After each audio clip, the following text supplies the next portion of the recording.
I know what you're thinking. You want to click away, right? Oh, great, another one of these talks. But hang on. Just give me a few minutes, and I promise what we're about to go through might just be the jolt you've been needing to change everything. So let's start with a really radical idea. Laziness? It isn't just a bad habit. It's not just a part of your personality. I want you to think of it as a silent infection. Now look, I get it. Serious inaction can have really complex roots. But for a lot of us, it just kind of creeps into our system, real quiet, and it slowly convinces us that our potential is something we can't reach. It literally paralyzes you, and you don't even realize you've been hit. All right, so let's diagnose how this disease actually gets its hooks in you. Because the scary part isn't just that it's out there, it's that you are probably, almost certainly, already carrying it. Here's the trick it plays on your mind. It makes you blame everything else. You blame the world, you blame your boss, your bad luck, anything and anyone but you.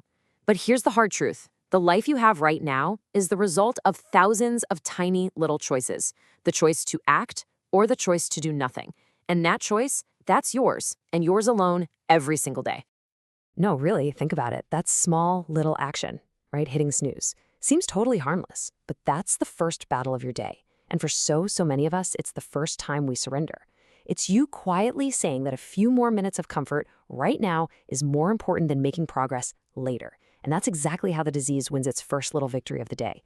So now let's dig into how this thing spreads by looking at the enemy's tactics. And look, it's not some big, scary monster. It's not hiding under your bed. It's a whisper, a very, very convincing whisper inside your own head. And here it is. This is the single biggest lie the disease tells you, that you have to feel ready before you can do something. You're waiting for that bolt of lightning, that perfect mood to hit you.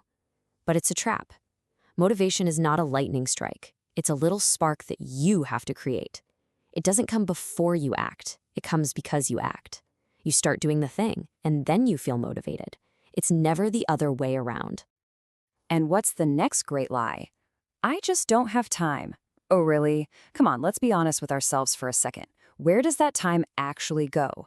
You know how it is. You plan to watch one little video, and bam, suddenly 2 hours have vanished. The time isn't missing, it's being spent. It's being traded for cheap, easy entertainment that gives you absolutely nothing back. Every single time you say, I'll do it later, what you're really doing is digging a tiny little grave. It feels safe, right?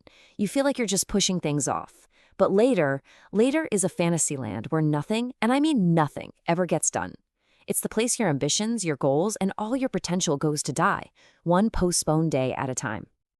So what is the actual real-world price of just giving in day after day? It's not just about losing time. Oh no, the cost is way more painful than that. You know the feeling I'm talking about. You're scrolling through your phone and you see someone you grew up with. They just bought a house or they started a business. They've done something real. And just for a second, you feel this sharp, quiet pain right in your chest. It's a mix of jealousy and regret. And you might try to tell yourself, they just got lucky. But that feeling, that's a symptom. That's your own untapped potential screaming at you. But you have to understand, that gap between you and them, that's not fate. It is not luck. It is the direct result of thousands of tiny little decisions. While you were choosing comfort, they were choosing to fight. While you were hitting snooze, they were getting up. The success you see is built on a mountain of tiny won battles that you never even saw. Here's a really powerful way to think about it. Every single act of laziness is like taking out a small loan from your future self. It feels totally free in the moment, right? But every single day, the interest on that loan gets bigger and bigger. And that interest, that's regret, it's missed opportunities, it's lost confidence.